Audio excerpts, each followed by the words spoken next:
네, 안녕하세요. 박중사입니다. 자, 오늘 시장은 일단 두 가지로 축약해서 말씀을 드리도록 하겠습니다. 일단 가장 중요한 옵션 만기일에 대한 관점. 하루 전이죠. 이번 옵션 만기일은 제가 어제도 말씀드렸고, 어제가 마감 영상에서도 언급했고, 그 전에도 언급했고, 2주 전에도 계속 말씀을 드렸어요. 코로나 바이러스가 창궐 했을 때 제가 이 시장 그 1월 31일이었죠? 1월 31일 요 흐름들을 볼게요. 제가 이 1월 30일이 요 날이에요. 요 날 금요일에 이 날에 제가 마지막에 뭐라고 말씀을 드렸냐면요. 자, 보세요. 제가 당시에 카톡 내용, 제가 이제 메시지 내용으로 이렇게 말씀을 드렸어요. 어떻게요? 자, 위에부터 읽어볼게요. 글씨가 보이나요? 종목들 주말 불안감, 월요일 중국 증시 불안감에 막바지 투매 많이 나옵니다. 월요일까지 좀만 견뎌내시기 바랍니다. 대부분 V반등 자리 나올 겁니다. 이게 금요일 오후 3시 5분이면 종가 부근이죠. 여기 월요일이니까 그 전이겠죠. 당시에 중국 증시가 오랜 기간 동안 쉬고 나서 월요일에 이제 개장을 준비를 하던 거였잖아요. 그러니까 중국 증시가 어떻게 될지, 그 다음날 중국 증시 거의 다 하한가 간 거 아시죠? 그러면서 굉장히 8%대 급락했잖아요. 그런 상황이었는데 저는 그날 어떻게 말씀드렸죠? 질병으로 인한 시장 오버 투매 나옵니다. 제가 8월 초에 방송으로 말씀드렸던 관점이기도 한데, 투자가 가능한 여윳돈이 놀고 계신 경우 그 돈을 쓰든 안 쓰든, 쓰면 뭐 쓰시면 바닥에서 그냥 아무거나 주워 담으시면 되는 거고, 가지고 있는 거 주워 담으시면 되는 거고, 안 써도 예수금으로 두는 것만 해도 내 마음을 편하게 만들 수 있다. 평가금이 좀 높아지는 것 자체로도. 어쨌든 쓰든 안 쓰든 넣어두시라. 여유금이 있다면. 그리고 잠깐이라도 여유금 있으면 넣었다가 안 쓰고 조금 마음의 평온을 가지신 다음에 며칠 뒤에 다시 빼면 되는 거니까. 그렇죠? 쓰든 안 쓰든 다음 주 우한 폐렴 질병이 만든 황금 기회를 대비해 예수금으로 보충해놓고 대기하시면 좋습니다. 이 말씀을 드려놨잖아요. 상황이 되시는 분은 절대 여유 자금으로만 하시라고. 여유 없으신 분들은 현 상태에서 해결해 드릴 테니까 어차피 V반등 나오는 것도 많을 것이고, 지금에서 뭐 그 급락 투매, 질병으로 인한 투매에서 절대로 파는 게 아니다 라고 말씀을 드렸던 내용이죠. 이게 여기 보시다시피 8월 초에 방송으로 말씀드렸다. 이거 8월 초에가 무슨 때인데요? 8월 초에 이때입니다. 이때도 같은 관점으로 말씀드렸어요. 아이고, 돈이 놀고 있는 게 있으면 일단 투입해서 일단 넣어두시라. 이런 거 급락 나와도 아이고 가는 거니까 넣어두시라 라고 말씀드렸던 때였어요. 완전히 이제 시장 갈아엎혀졌다. 같은 관점으로 영상 많이 올려드렸던 때, 같은 관점으로 영상 많이 올려드렸던 때입니다. 다 이란, 요때가 이란. 그 다음에 이거는 이제 미국 쪽에서 뉴스 언론 일주일 엠바고 된 거 있었는데 제가 지금 헷갈려요. 이것도 다 확인하시면 나오는 거. 그 다음에 요거 뭐예요? 코로나. 다 사연 있는 급락이네요. 무역전쟁. 무역전쟁. 저거 한일. 그쵸? 지소미아. 사연 있는 급락이네요. 다. 근데 그때마다 제가 어떤 관점으로 바라봐야 되는지 말씀을 드리면서 뭐를 항상 말씀드렸죠? 옵션. 특히 이번에 V반등 결국엔 시장 다 나왔잖아. 아무거나 줘서 나왔으면은 좀 훨씬 나은 상황이 됐겠죠? 그쵸? 제가 이번에 이 흐름이 떨어지면서 어차피 이거 날아갈 거라고 말씀을 드리면서 뭐를 가장 중요시 여겼나요? 옵션이죠. 아니, 이렇게 쭉쭉 떨어지는 과정에서도, 이거 코스닥이니까 코스피로 볼게요. 왜냐면 옵션은 코스피 환산으로 보통 보니까. 자, 이거예요. 뚝뚝 떨어지는 이 상황에서 옵션을 말씀드렸어요. 아니, 옵션이 못 따라간다. 옵션이 못 따라가요. 급락은 나오는데 옵션 만기일이 2월 13일인데 한 2주 정도 남았는데 옵션이 안 따라갑니다. 급락이 됐어도 다시 돌아올 거라는 게 너무 명확한 거예요. 너무 명확해. 아니, 이렇게 2,150을 이탈해서 2,100도 이탈하고 무슨 증권사 증권가 어디에서는 지금 시장 단기적으로 좀 위험할 수 있으니 뭐 이런 것도 나오고, 2,100 밑에서 천천히 여기서 뒤늦게 2,100 밑에서 천천히 주워 담나 오지도 않는데 그런 얘기도 하고. 또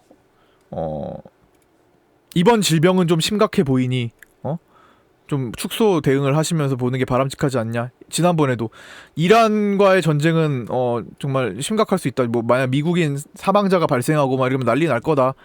그런 얘기도 나오고 매도해야 된다. 굉장히 겁을 많이 주던 시기였잖아요. 그래서 실제로 매도를 한 사람들도 굉장히 많았고 그런 단체도 많았고 이때도 마찬가지. 왜냐면 이탈해버렸기 때문에. 완전 이탈이잖아요. 이탈. 근데 옵션을 보는 사람들은 뭐야 이거 우습 이거 뭐지? 더 사야 되는 거 아니야? 약간 이렇게 생각을 한다는 거예요. 왜? 내려오는데 2150에 불변했어요. 불변. 굳건했단 말이에요. 1차 2150. 그러면 적어도 2150은 다시 올라오겠구나. 뭐 내려갔다가 올든 그러면 거기에 맞게 대응을 해야겠네. 변화가 없어요. 근데 이렇게 한번 올라오고 2150포인트를 터치하니까 옵션 환산 포지션으로 어제까지 제가 말씀드렸죠? 이거 좀 이상하다. 2250, 2240까지 끌어올린다. 그쵸? 어제 말씀드렸잖아요. 2240, 2250으로 포지션을 맞추려고 하는 거다. 오늘 뭐예요? 오늘 코스피 2238.38로 끝났어요. 2240에 근접했다는 거예요. 지금 2240 이거 넘어가면요 또 외국인들이 싹쓸이합니다. 외국인들이 우리나라 옵션 시장 놀이터로 지금 놀고 있어요. 쥐락펴락 아주 언론 자극적인 거 이용해가지고 그냥 아주 그냥 갖고 놀고 있단 말이에요. 기관들도 지금 못 따라간다고요. 개인들은 필패고 당연히. 외국인들이 지금 만들어 놓은 그 소나기 안에 진짜 그냥 가지고 놀고 있는 것 같은 흐름이에요. 이게 정말 가끔 뚜렷할 때가 있어요. 그래서 원래는 제가 여기다가 아까 전에 뚜렷한 뭐 이런 걸 써놨었거든요. 오랜만에 뚜렷합니다. 너무 뚜렷한 포지션이에요. 당연히 V반등으로 올라오는 시기. 언제 또 뚜렷했었나요? 최근 들어 뭐 몇 번 더 있었어요. 뚜렷한 점이 있었는데 정말 명확한 때는 이때였습니다. 이때도 작년 1월 2019년 1월이에요. 이때 이때였나?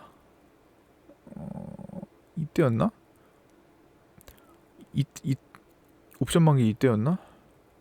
하여튼 제가 지금 이때도 아마 옵션 만기를 뚜렷했고 이때도 뚜렷했을 거야. 두 시즌이 있었는데 두 시기가 있었는데 2150포인트였을 겁니다. 코스피가 2150포인트를 갖다 놓을 거다라는 전망이 너무나 명확했기 때문에 그대로 안내해드린 적이 있었어요. 그거는 지금 유튜브 영상을 보면 다 찾아볼 수 있는 겁니다. 과거에 쭉 내려보시면. 하여튼 지금 중요한 관점 옵션 포지션에 이거 코로나 겁을 잔뜩 먹고 던진 사람들은 뭐 사실 주식을 섣불리 하시면 안 돼요. 왜냐면은 어차피 주식은 위험자산입니다. 어차피 주식은 안전자산 아니고 은행에 맡긴 것처럼 편안하지 않고 내 자산을 보장해주지 않아요. 그렇기 때문에 변동성이 생기는 거는 당연한 겁니다. 변동성을 줘야 먹을거리도 생기는 거잖아요. 내리는 게 있고 올라가는 게 있어요. 내리고 올라야 먹을 게 생기고 더 많이 내리고 더 많이 올라야 더 먹을 게 생기는 거잖아요. 위험자산이라는 거예요. 변동성이 크기 때문에 내가 오늘과 내일이 너무 달라질 수 있다라는 그 위험한 상황. 그러니까 금과 완전히 대비되는 거죠. 금은 금이잖아요. 그냥 금 10년 전 금이나 지금 금이나 금은 금의 가치를 어느 정도 보유를 갖고 있는 거잖아요. 그렇죠?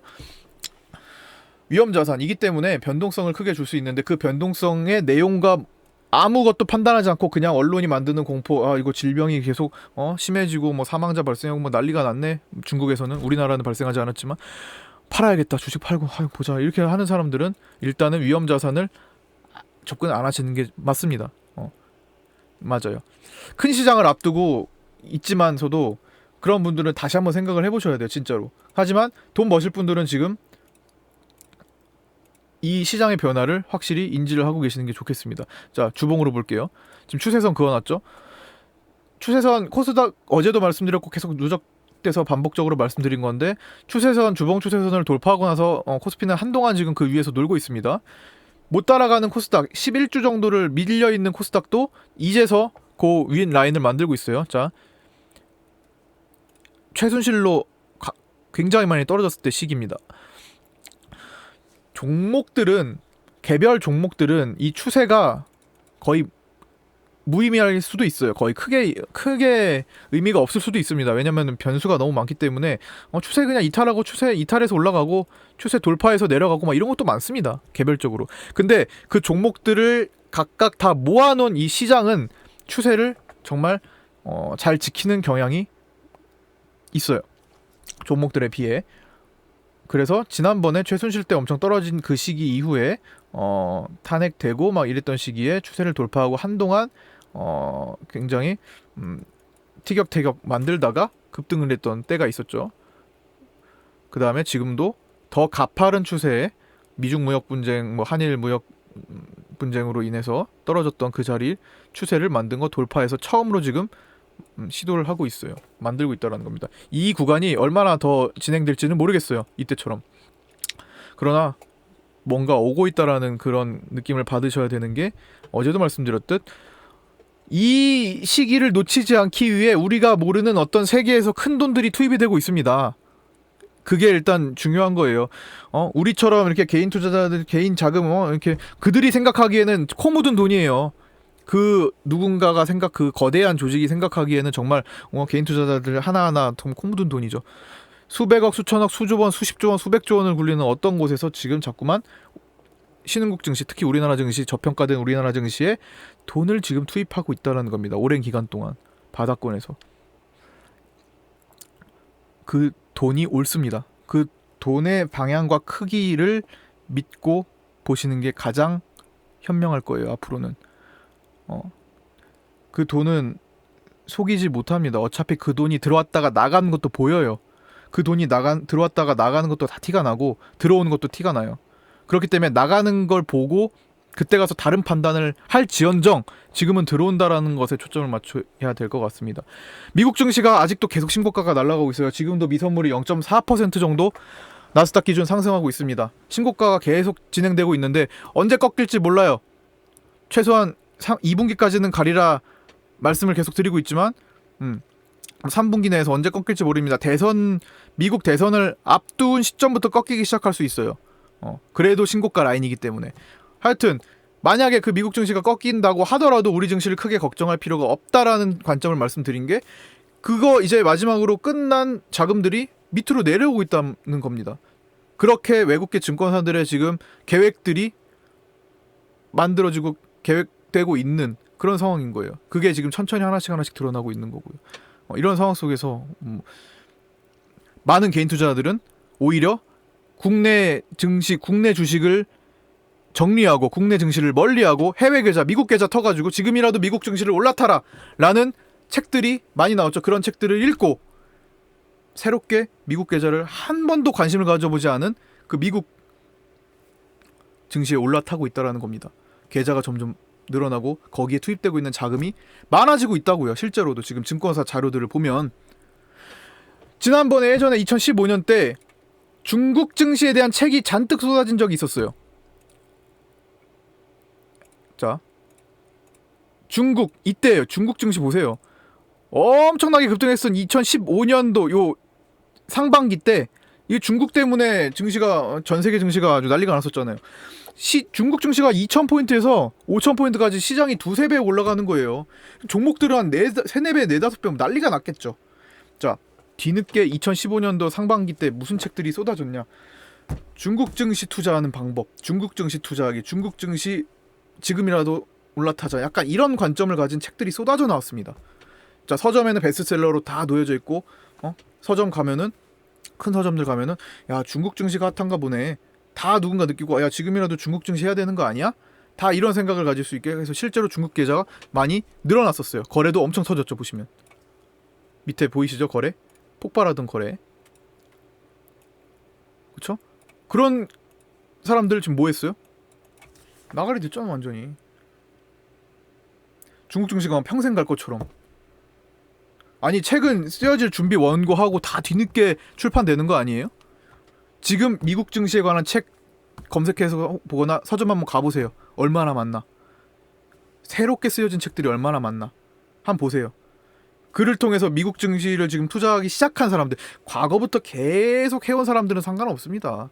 근데 아무런 관심 없다가 이제서야 미국 증시 해보겠다고, 이제서야 테슬라 사보겠다고 하는 사람들, 이거랑 똑같은 꼴 맞이할 거예요. 그냥 그런 사람들이 우리나라 증시에서 떠나가지고 차라리 그렇게 있는 게 우리한테는 훨씬 도움이 됩니다. 우리 증시가 이제 밑에서 출발할 거니까. 잘 한번 생각해 보세요. 자, 중국 증시가 이 연김에 볼게요. 오늘도 양봉이에요. 아, 이거 하나, 둘, 셋, 넷, 다섯, 여섯, 일곱, 여섯, 8양봉. 8양봉으로 지금 구름대 하단을 향해서 달리고 있습니다. 거래도 줄이고 있네요. 코로나 민망할 정도로 지금 완전 그냥 한 방에 때려 맞은 거죠. 한 방에 때려 맞고 하루 무섭게 한 번 더 하고 누군가는 거대하게 잡아 들어가고 거대한 돈이 들어오고 이렇게 되는 겁니다. 이거 이런 각도로 가려나 보네요. 잘하면. 아니면은 뭐 이렇게 될 수도 있겠지만 하여튼 어제랑 똑같은 관점인데 약간 오늘 다르게 설명을 드렸습니다. 그 다음에 이어서 보자면 뭐 코스닥 지수 코스닥 지수 이렇게 올라와 있어요. 지우고 보자.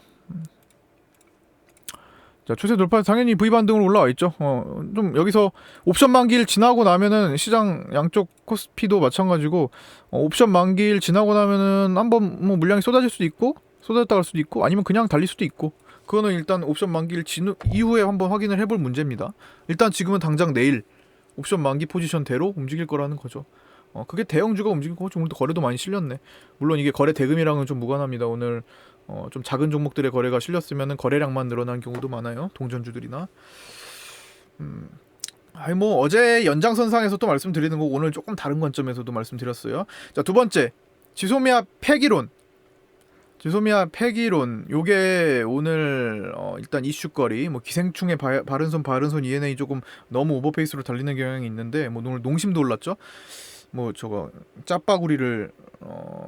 짜파구리가 이제 이슈가 돼가지고 그거는 이미 뭐 너무 이제 갈 만큼 가가지고 이건 생략하고 지소미아 폐기론이 오늘 언론에 돌면서 관련주들 그동안 많이 내려갔던 정말 3분의 1 토막이 났던 이 모나미 같은 종목들이 오늘 상한가를 가고 막 이렇게 됐어요. 근데 지금 시간에 매도 나와 있네. 뭐 이거 설명해 드릴게요. 자, 당시에 한일 무역 전쟁으로 급등을 했던 모나미 이런 종목들 애국 테마주들이 오늘 올라온 이유는 지소미아 폐기론이 언론에 보도가 됐습니다. 그런 게 뭐 얘기가 되고 있다. 장중에 보도가 된 거예요. 그래가지고 관련주들이 아침부터 이게 아침 이른 시간부터 아마 보도가 됐을 거예요. 그래서 당시에 올라갔던 종목들 낙폭과대 심한 거부터 모나미, 일지테크, 신성통상 이런 것들이 급등을 했습니다. 모나미 상한가 가고. 그런데 장마친 시간에 갑자기 청와대에서 지소미아 문제는 일본과 협상 진행 중이다라는 또 다른 그러니까 일부 언론 보도는 사실이 아니다. 제가 이거 좀 캡처 프로그램을 어디 갔냐? 사실이 아니다. 잠시만요. 이걸 가져올게요. 그런 보도를 또 냈습니다. 언제? 3시 10분에 청와대 강경파의 지소미아 폐기론 언론 보도에 사실이 아니다 해명을 했고 하지만 일본과 협상을 진행 중이다 정도로 종가를 형성을 했어요. 야, 뭐 하루 만에 이렇게 이랬다 저랬다 합니까? 그냥 협상을 진행하지 않았다라고 하면은 뭐 당연히 더 충격 시간에 상한가가 풀렸을 수도 있는데 시간에서 풀릴 전망이네요. 보면 지금 4시가 벌써 넘어갔어요. 오늘 또 길게 얘기하고 있구만요. 제가 저 시간에서 지금 풀릴랑 말랑 하고 있죠. 이거는 제가 아까 전에 동시호가 시간에도 언급을 드렸어요. 방송에서 모나미는 시간에서 풀릴 가능성이 높다. 그렇지만 협상을 진행 중이기 때문에 그렇게 크게 또 흔들리지는 않을 거다 정도로 제가 말씀을 마무리를 드렸죠. 그래서 우리가 지금 관련주를 보유하고 있는 후성도 10%가 올라갔는데 영향을 받을 수는 있지만 얘는 또 별도로 꼭 그때 일본 애국 테마로 반드시 올라간 게 아니고 지금은 또 다른 반도체가 못 따라갔던 그 간극을 해소하기 위해서 올라온 그 물량으로 느껴졌기 때문에 크게 뭐 문제될 건 없다 정도로 제가 말씀을 드렸죠. 그래서 결론은 언론 이상해요. 요새 언론은 뭐라고 해야 될까? 이걸 뭘 말로 표현하기가 좀 그래. 제가 주식 관련 논문이 하나가 있어요. 뉴스 보도로 투자를 하는 방법에 대한 논문이 하나가 있는데 과거에는 오래된 얘기인데 과거에는 언론이 어떤 식으로 얘기가 나오고 그러면 어떻게 투자를 해야 되는 어떻게 매매를 해야 되는지가 약간 공식화되었다고 할까? 약간 좀 뚜렷한 게 있었어요. 근데 지금은 언론이 이랬다 저랬다를 너무 많이 해요. 예전 과거에 비해서. 언론이 A를 말했다가 A가 아니다. 금방 바뀌어 버리는 경우가 너무 많아요. 그건 사실이 아니다. 그 언론 그리고 엠바고를 걸린 것도 좀 많고 그래서 요새는 언론은 되게 주식시장에 활용하는 데 있어서 엇박자를 상당히 조심을 해야 될 것 같아요. 옛날에 이제 10년 이상 동안 5년 이상 10년 이상 매매하신 분들은 오히려 과거에 그 언론을 이렇게 뉴스 뜨면 이거 사고 이거 뉴스 뜨면 이거 사고 이런 경험이 있으셨던 분들 그렇게 해서 재미 보셨던 분들은 지금은 언론을 조금 다른 각도로 좀 바라볼 필요가 있을 것 같습니다. 그래서 언론은 되게 조심하시고요. 항상 이 주식시장을 움직이게 만드는 원동력이기도 하잖아요. 언론 보도라는 게 그만큼 상당히 중요한 거고 그래서 언론을 좀 엇박자 타지 않게 조심을 하실 필요가 있을 것 같습니다. 되게 짧은 시간에도 말바꿈이 일어날 수 있을 것 같아요. 시장이 올라가면 좋고 시장이 내려가면 안 좋게 얘기하는 게 바로 언론입니다. 하루하루. 네. 그래서 이 정도로 마무리를 짓도록 하겠습니다. 자, 내일 옵션 만길입니다. 내일도 화이팅 하시고 오늘 푹 쉬시고 내일 뵙도록 하겠습니다. 자, 수고 많으셨습니다.